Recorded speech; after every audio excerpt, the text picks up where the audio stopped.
Bismillahirrahmanirrahim. Assalamualaikum warahmatullahi wabarakatuh. Alhamdulillah pada pertemuan hari ini kita bisa kembali bertemu dalam mata kuliah kewirausahaan. Di materi ini insya Allah kita akan membahas tentang apa itu kewirausahaan, berkaitan dengan nantinya motivasi dan analisis internal atau eksternal diri kita.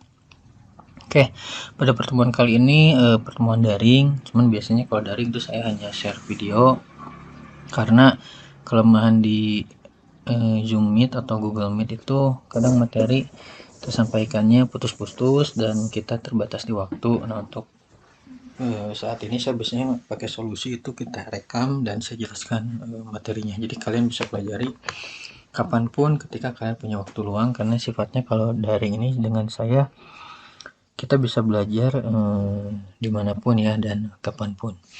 Oke, untuk mengefisiensikan waktu kita akan coba bahas satu persatu materi kali ini. Selanjutnya ini akan berbicara tentang motivasi wirausaha.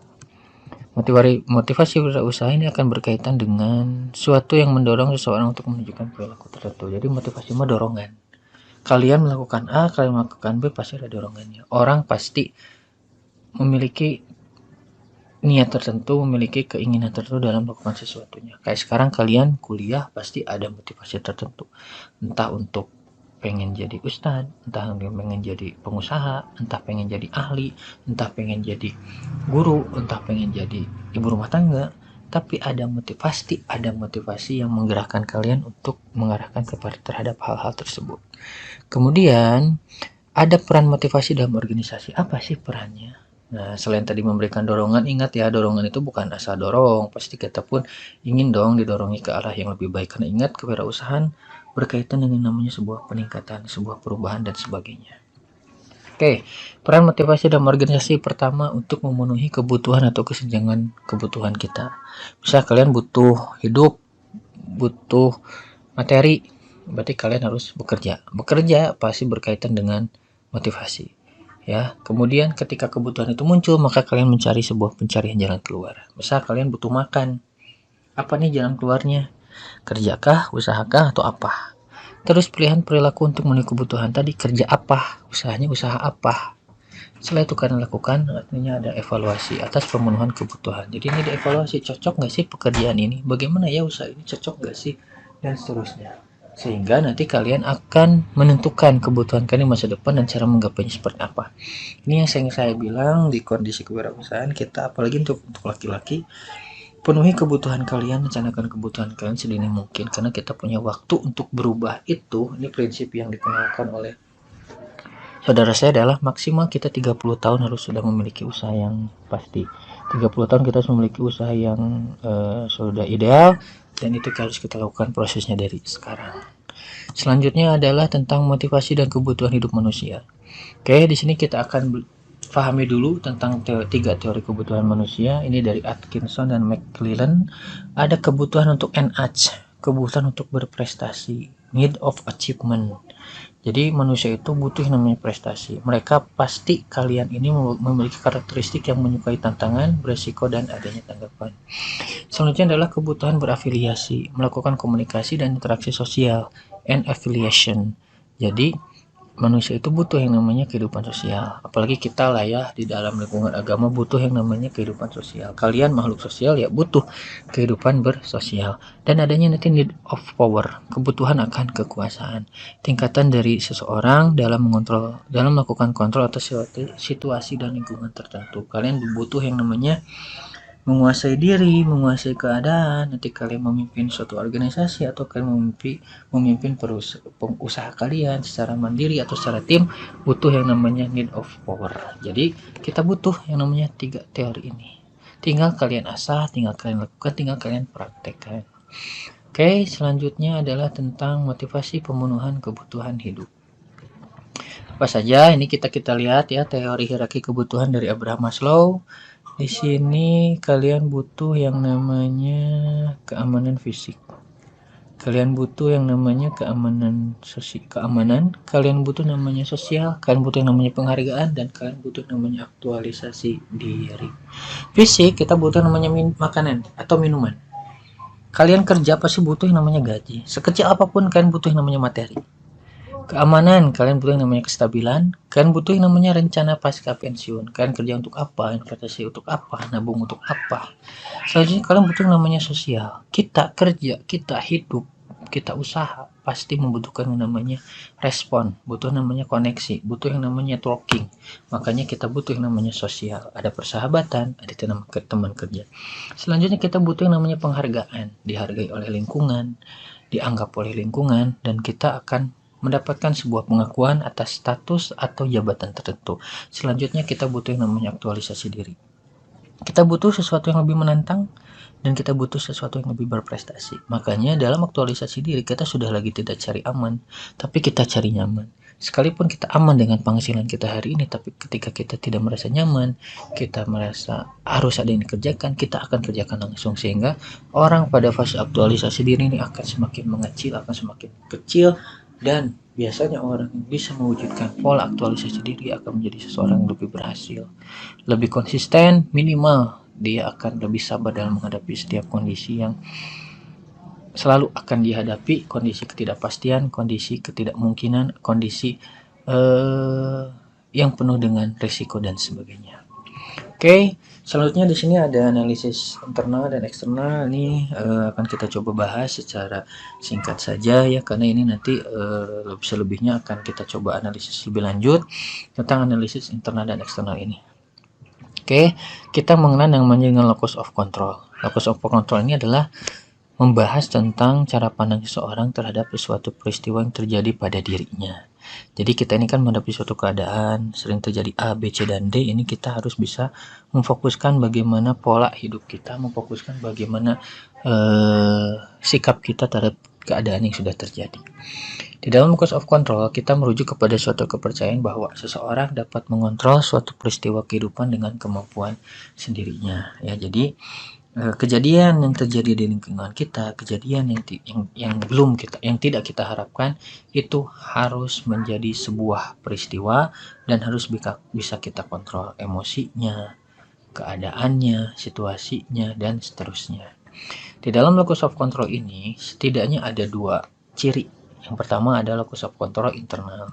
Yang internal ini adalah kita mampu meyakini bahwa semua peristiwa yang terjadi adalah di bawah kendali dirinya sendiri. Jadi ini mah pure di bawah kendali kita. Selanjutnya adalah seseorang yang memiliki potensi yang besar untuk menentukan arah hidupnya, tidak peduli apakah faktor lingkungan itu akan mendukung atau tidak.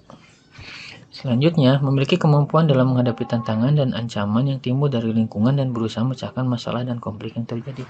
Internal mah kembali kepada kekuatan diri. Kita fokus untuk menjaga bagaimana diri ini bisa menerima suatu keadaan dan kita bisa bertindak. Apakah kita menyerah atau kita mencoba untuk melakukan sesuatu sehingga ada perubahan dan sebagainya. Kekuatannya ada di diri kita yang punya, diri kita yang punya power, diri kita yang punya tadi kebutuhan, diri kita yang punya motivasi. Yang keduanya adalah locus of control eksternal. Di sini akan berbicara bahwasanya apa-apa yang terjadi di dalam kehidupan kita ini faktornya adalah bukan faktor dalam diri tapi dari orang lain. Kesalahan apapun bisa dari lingkungan dan sebagainya. Misal ketika datang hujan kalian akan pergi kuliah, akhirnya dijadikan alasan hujan teh. Nggak kuliah karena hujan. Nggak dagang karena hujan. Bukan karena kemampuan dirinya. Kayaknya saya kalau hujan males deh mending tidur. Bukan karena hujannya sebenarnya tapi karena dirinya. Kalau locus of control kita pure menyalahkan lingkungan yang terjadi. Terus individu yang lebih mudah merasa terancam, menyerah dan tidak berdaya ketika menghadapi konflik, memandang masalah yang sulit sebagai ancaman baginya. Karena kita fokusnya ke eksternal, akhirnya kita hanya memandang masalah yang terjadi itu diakibatkan oleh lingkungan yang ada, sehingga diri ini bukannya belajar untuk menghadapi tapi mudah menyerah. Selanjutnya, jika mengalami kegagalan dalam menyelesaikan persoalan, cenderung tidak survive dan mengalami kegagalan yang membuatnya ingin lari dari persoalan. Ini banyak dialami oleh pengusaha-pengusaha pemula. Awalnya pengen usaha, awalnya motivasinya kuat, tapi ketika ada masalah nggak laku lah atau apa, mereka cenderung lebih gesan we lah usaha lagi naon deh payu. Padahal kalau kita fokus pada locus of control internal kita, kayaknya kita sudah mulai bisa menganalisis apa yang menjadi kekurangan kita dan apa yang menjadi kelebihan kita. Oke, selanjutnya, nah inilah untuk menganalisis kekuatan internal dan eksternal kita. Ingat, kita punya ranah internal dan kita punya ranah eksternal. Setidaknya manusia akan punya 4 kondisi. Mereka yang mau dan mampu, ini ada di poin pertama. Saya rasa kita belum sampai ke sana. Saya pun sama, saya belum pada tahapan mau dan mampu. Kita kalau nggak kita yakini kita ada di tahapan yang kedua dan ketiga. Kita ini seorang yang mau tapi tidak mampu, sudah memiliki kemauan, keinginan yang kuat, tekad yang kuat, tapi kita memiliki ketidakmampuan. Misal di sini sudah ada tekad pengen usaha tapi tidak mampu. Bagaimana menghitung uang, bagaimana menghitung keuntungan, tapi kita sudah punya keinginan.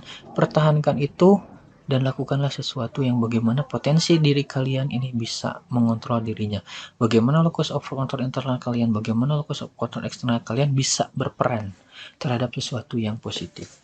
Tadi, ketika locus of control-nya negatif, maka yang ketidakmampuan ini akan mempengaruhi kalian. Dan kalian tidak berubah, tetap hayang bisnisnya tapi tidak dilakukan.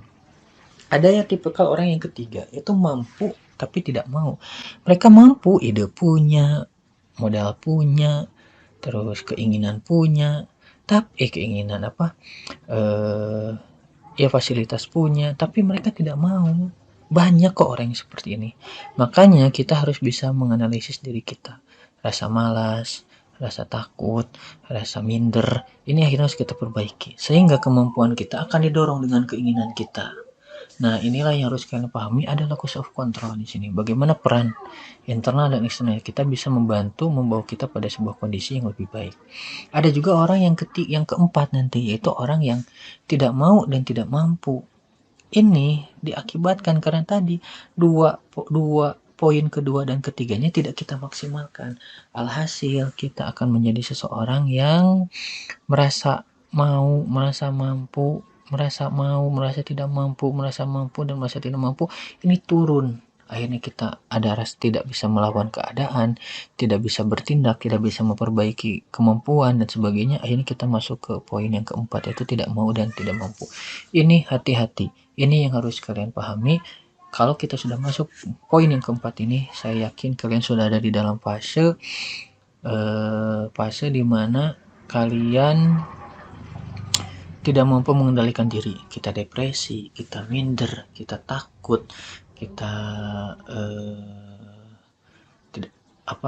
kita mudah menyerah dan sebagainya, sehingga kita akan kalah bersaing, kita akan kekurangan motivasi, kita akan merasa diri ini tidak berguna. Hasil hal-hal negatif yang akan mempengaruhi locus of control internal dan eksternal kalian. Jadi dari materi ini, bagaimana atau sejauh mana kalian bisa mengontrol segala hal yang menjadi tujuan kalian dalam berwirausaha atau dalam berprofesi. Intinya dari materi ini adalah yang ingin saya jelaskan bagaimana pola kewirausahaan, bagaimana analisis motivasi, bagaimana analisis eksternal dan internal diri kita, kekurangan dan kelebihan kita ini bisa kita manfaatkan, bisa kita perbaiki sehingga kita menjadi seseorang yang lebih siap, seseorang yang lebih mandiri, seseorang yang lebih mau menghargai apa yang sudah kita usahakan. Karena diyakini atau tidak, materi menjadi tujuan kita. Kalian kuliah pasti mencari materi. Cuma nanti bagaimana sikap diri ini menyikapi materi yang kita miliki. Bagaimana sikap diri ini menyikapi sebuah proses. Bagaimana sikap diri ini harus mampu mewujudkan cita-cita dan asa perjuangan kita. Karena sebuah motivasi akan kembali lagi kepada kebutuhan hidup. Kebutuhan hidup kalian seperti apa, cita-cita kalian seperti apa, mimpi kalian seperti apa, maka itulah wujudkan dalam aktivitas kewirausahaan, aktivitas kemandirian, aktivitas sebuah pemikiran yang berbeda, aktivitas keorisinilan, munculkan dalam sebuah karakter di dalam diri kalian. Oke, itu sajalah ya untuk materi hari ini. Tidak akan panjang lebar, insya Allah lah nanti di pertemuan offline kita akan bahas kumpas tentang bagaimana pola berpikir wirausaha yang kreatif dan inovatif, karena itu menjadi materi yang cukup menarik bagi saya dan kayaknya kita butuh butuh diskusi, butuh sharing nanti di sana Kak, bagaimana cara kita mewujudkan sebuah pola berpikir, karena kewirausahaan karena kewirausahaan yang saya ajarkan ini saya ingin bagaimana kita cara merubah mindset kita ketika kita berada di dalam kondisi yang tidak kita inginkan, karena suatu kondisi akan sangat baik atau buruk tergantung kepada diri kita, tergantung bagaimana cara kita memotivasi diri, dan tergantung bagaimana cara kita menganalisis kebutuhan hidup yang sesuai dengan harapan kita ke depan. Oke, itu saja untuk hari ini. Mudah-mudahan bermanfaat, mudah-mudahan bisa diaplikasikan dalam kegiatan sehari-hari, karena dalam merubah diri, dalam merubah konsep diri, hal yang penting itu adalah bagaimana cara kita untuk bisa mempraktekannya dalam kehidupan sehari-hari. Masalah gagal, masalah berhasil, itu urusan belakangan.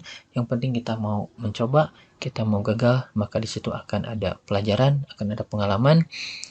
Yang namanya pengalaman beda dengan teori.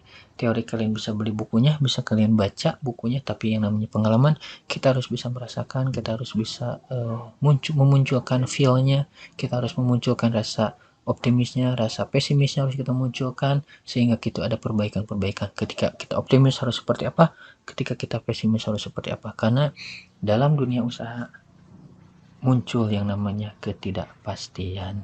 Oke, itu saja untuk hari ini, mudah-mudahan bermanfaat. Hatur nuhun. Jangan lupa disimak ya, bagi siapapun ini, mudah-mudahan materi ini menjadi penambah hisanah kita, penambah kekayaan keilmuan kita, karena ini sedikit materi yang bisa saya jelaskan. Kalian masih bisa banyak terima materi-materi yang tentang kewirausahaan yang lebih mendalam, lebih spesifik, dan lebih universal lagi dari apa yang sudah saya jelaskan. Oke, itu saja. Hatur nuhun. Assalamualaikum warahmatullahi wabarakatuh.